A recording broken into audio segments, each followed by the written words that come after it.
चलिए तो चलिए शुरू करते हैं आज की क्लास में। चलिए शुरू करते हैं। तो आज की क्लास में जो हम स्टार्ट करने वाले हैं एक बहुत ही इंटरेस्टिंग क्लास है। इस क्लास में हम सीखेंगे कि हम दूसरों को एडवाइस कैसे दें। सो एडवाइस के बारे में मैं आपको एक बात बताना चाहूँगा कि एडवाइस का मतलब, देखिए मैंने एडवाइस से एक जो सबसे इम्पोर्टेंट चीज़ जो मैंने सीखी वो ये सीखी कि आपको, या मैं इसे इंग्लिश में कह सकता हूँ कि always focus on the person who is giving advice, not on advice. मतलब कि एडवाइस पे ध्यान देने से पहले हमें उस व्यक्ति पे ध्यान देना चाहिए कि जो व्यक्ति एडवाइस दे रहा है, क्योंकि दूसरों के द्वारा दी गई एडवाइस हमारे लिए इफेक्टिव तभी होती है जब वो व्यक्ति खुद उस एडवाइस पे चला हुआ हो। आप समझ पा रहे हैं मेरी बात को, क्या कह रहा हूँ कि अगर आप जिस व्यक्ति से एडवाइस ले रहे हैं वो व्यक्ति वो खुद काम नहीं करता तो वो एडवाइस आपके लिए इफेक्टिव नहीं होगी। वो कितने बढ़िया एडवाइस दे दे वो इफेक्टिव नहीं होगी, क्योंकि आपकी अंतर्मन, जो आपका अंतर्मन है, जो आपका सबकॉन्शियस माइंड है, उस बात को एक्सेप्ट ही नहीं करेगा। आप कॉन्शियसली तो एक्सेप्ट कर लेंगे, हाँ तुम सही कह रहे हो, लेकिन सबकॉन्शियसली आप उसको एक्सेप्ट कर ही नहीं पाओगे, है ना। एक व्यक्ति जो कि बिल गेट्स है, एक वो एडवाइस दे और एक नॉर्मल व्यक्ति एडवाइस दे, सेम शब्दों का इस्तेमाल करेंगे दोनों, लेकिन आपको विश्वास बिल गेट्स की बात पर जल्दी होगा, क्योंकि आपको पता है वो बिल गेट्स है, राइट। तो आज हम बात कर रहे हैं एडवाइस के बारे में। सो बेसिकली दो तरह की एडवाइस होती है, एक होती है जर्नल एडवाइस और एक होती है personal advice.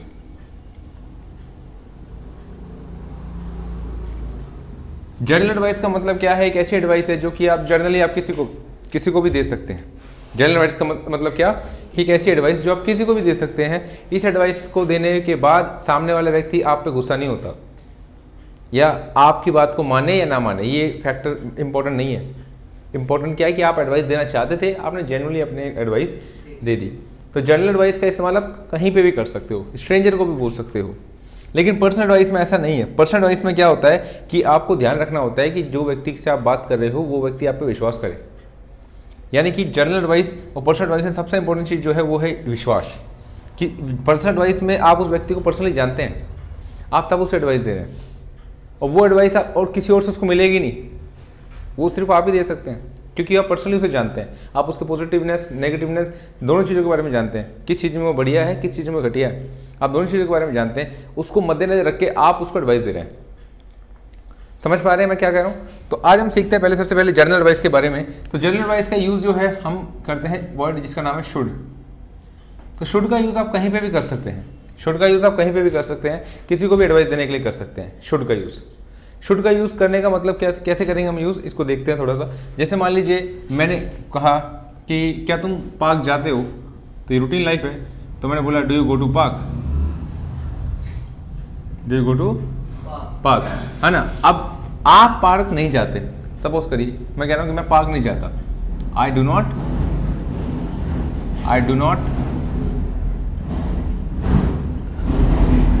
Go to park, I do not go to park. समझ रहे हैं? I do not go to park. अब I do not go to park, यहां पे आप एडवाइस दे सकते हैं। देखिए इतना शोर मच रहा है ना, क्या करें, कोई बात नहीं, ये इसको इग्नोर करना है।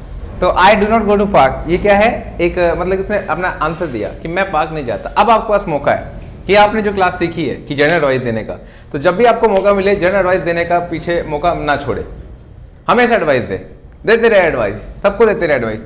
तो यहाँ पे क्या बोलेंगे? तुम्हें पार्क जाना चाहिए, you should go to park. अब यहाँ पे you should go to park मैंने बोला, तो आप ये समझ में आ रही है हमारी बात कि यार आज के समय में कौन किसे एडवाइस देता है। कितनी अच्छी बात है, कोई व्यक्ति हमारे बारे में सोच रहा है, हमें एडवाइस दे रहा है ना। तो आप क्या कहेंगे? Thank you, I accept you, I give you that. मतलब क्या? मैं आपकी बात को मानता हूं, धन्यवाद आपने मुझे एडवाइस दी, और मैं आपकी बात को मानता हूं और मैं करके दिखाऊंगा। ये जर्नली एक अच्छा तरीका होता है किसी भी कन्वर्सेशन को स्टार्ट करने का। जैसे मैंने बोला कि क्या तुम इंग्लिश में बोलते हो, तुमने बोला मैं इंग्लिश में नहीं बोलता। देखो तुम्हें इंग्लिश में बोलना चाहिए, you should speak in English. Oh thank you, I accept you, I give you that. मैं आपकी बात को मानता हूँ और मैं आपको इंग्लिश बोल के दिखाऊंगा। है ना। जैसे मैंने बोला कि क्या वह इंग्लिश में बोलता है, क्या होगा, does he speak in English, does he speak in English. तो मैंने उसने बताया कि नहीं, वह नहीं बोलता, ही does not speak in English, he does not speak in English. अब वह इंग्लिश में नहीं बोलता, अब उसे इंग्लिश में बोलना चाहिए, उसे इंग्लिश में बोलना चाहिए। तो भाई अब देखो एक बात तो है, अब मैंने चलो एडवाइस दे दी, यू को दी एडवाइस, मैंने आई ने यू को एडवाइस दी है, किसके बारे में, ही के बारे में। ध्यान रखो, ही के बारे में कि उसे इंग्लिश बोलनी चाहिए, ही should speak in English, he should speak in English. ये तो बहुत अच्छी बात है, देखो ये बहुत अच्छी बात है, उसे इंग्लिश में बिल्कुल बोलना चाहिए। लेकिन मेन चीज ये है कि वो उसकी मर्जी है, तो हम उसके लिए गारंटी नहीं दे सकते कि हाँ वो आपकी बात एक्सेप्ट करेगा। हाँ, अगर आप उसको अच्छे से जानते हैं, गहराई से जानते हैं, तो आप बोल सकते हो कि ही विल एक्सेप्ट यू।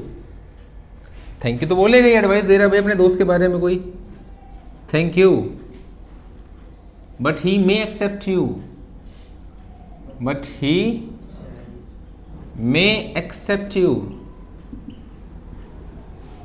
मतलब शायद तुम्हारी बात मानेगा, शायद तुम्हारी बात मानेगा। Does he speak in English, he does not speak in English, he should speak in English, thank you, but he may accept you. लेकिन अगर आपको उस पर पूरा विश्वास है तो विल एक्सेप्ट यू लगा सकते हो, बट लगाने की जरूरत नहीं है। समझ में आई बात मैं क्या कह रहा हूँ, क्लियर हो गया है ना। तो ये जनरल एडवाइस है, ये क्या है, जनरल एडवाइस है। यहाँ पे दिख रहा है, इसमें यहाँ दिख रहा है ना, यहाँ तक, एक मिनट,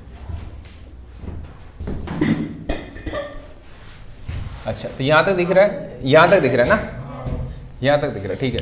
अब मान लीजिए हमने सीखा, क्या सीखा, ये डू यू एक्शन,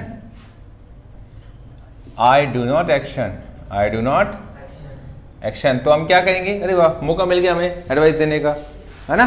तो एडवाइस देने के लिए क्या करेंगे, you should action, you should action. क्या बोलेगा, thank you, thank you, I accept you,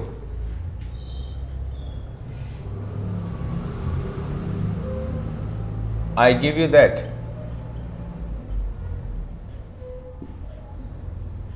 ठीक है, समझ में आई बात। लेकिन जरूरी थोड़ी ना मना करेगा हमेशा ही, हो सकता है वो बात को हाँ कहे। मतलब कि मैंने बोला कि क्या तुम स्कूल जाते हो, है ना, तो उसने बोला कि yes I go to school. या मैंने कहा कि क्या तुम पार्क में खेलते हो, do you go to park for playing, उसने बताया yes I go to park for playing. तो यहाँ पे अभी आपको एडवाइस देनी है, क्योंकि हम तो एडवाइस सीख रहे हैं ना देना, हम तो क्लास 10 कर रहे हैं, हम तो क्लास की प्रैक्टिस करनी है। तो भाई क्या तुम पार्क जाते हो, बोला या आई गो टू पार्क। तुम्हें नहीं जाना चाहिए पार्क, क्योंकि तुम सारा दिन पार्क जाते रहते हो, जाते रहते हो, खेलते रहते हो, पढ़ाई नहीं करते। ये लंबी लाइन कर दी मैंने, क्या कर दिया, IQ वाला सेंटेंस बना दिया इसको मैंने, IQ बेस्ड सेंटेंस बना दिया। मैंने बोला कि यू शुड नॉट एक्शन। मैंने बोला कि क्या तुम बाहर खेलते हो, डू यू प्ले आउटसाइड, उसने बताया यस आई प्ले आउटसाइड। अब मुझे एडवाइस देनी है, तुम्हें नहीं खेलना चाहिए बाहर, क्योंकि तुम सारा दिन खेलते रहते हो, तुम पढ़ाई नहीं करते, right. So I play outside, you should not play outside because you always keep playing outside, you should focus on study. थोड़ा लंबा सेंटेंस बनाना है फिर, ठीक है। तो ये क्या बोला, you should not action, you should not action बोलेंगे, thank you, I accept you, I give you that. ठीक है, चलिए थोड़ी सी प्रैक्टिस करते हैं इसके ऊपर। तो मैंने बोला क्या तुम चाय पीते हो, बोलिए डू यू टेक टी। मैं चाय नहीं पीता, है ना, I do not take tea. अच्छा, तो यहाँ पे एडवाइस देनी है हमें, तुम्हें चाय पीनी चाहिए, बोलिए कैसे होगा, यू शुड टेक टी। क्या होगा, वेरी गुड। बोले thank you, I accept you, I give you that. Okay, अच्छा मान लीजिए मैंने बोला कि क्या तुम चाय पीते हो, डू यू टेक टी। मैं चाय पीता हूं, तुम्हें चाय नहीं पीनी चाहिए, you should not take tea. Oh thank you, I accept you, I give you that. बहुत ही बढ़िया, शानदार। बोले क्या तुम मॉर्निंग वॉक के लिए जाते हो, do you go for morning walk? मैं मॉर्निंग वॉक के लिए नहीं जाता। I do not go for morning walk. तुम्हें मॉर्निंग वॉक के लिए जाना चाहिए। You should go for morning walk. Thank you, I accept you, I give you that. अच्छा, मैंने बोला कि क्या तुम क्रिकेट खेलते हो? Do you play cricket? Do you play cricket? मैं क्रिकेट खेलता हूँ। I play cricket. तुम्हें नहीं खेलना चाहिए। You should not play cricket. बोले thank you, I accept you, I give you that. मना करते तो मना भी कर सकता है भाई, I do not accept you, but thank you, but I do not accept you because I want to be a cricketer, so that's why I will play. Right, समझ में आ गया? क्लियर हो गया? चलिए थोड़ी सी और प्रैक्टिस करते। बोले क्या तुम खाना बनाते हो? Do you make food? मैं खाना नहीं बनाता, मैं खाना बाहर से ऑर्डर करता हूँ। I order food from outside. बोले I do not make food, I order food from outside. देखो, तुम्हें खाना बनाना चाहिए। यू शुड मेक फूड, और तुम्हें बाहर से खाना ऑर्डर नहीं करना चाहिए। हाँ, you should not order food from outside. बहुत बढ़िया, शानदार। बोले thank you, I accept you, I give you that. Okay, क्या तुम इंग्लिश में लिखते हो? Do you write in English? मैं इंग्लिश में नहीं लिखता। तुम्हें इंग्लिश में लिखना चाहिए। You should write in English. बोले thank you, I accept you, I give you that. बहुत ही बढ़िया। चलिए ही के बारे में बात करेंगे। तो ही के बारे में भी हम यहाँ पे लिख सकते हैं। यहाँ जगह है, दिख रहा होगा ये तो, है ना? ये दिख रहा है ना?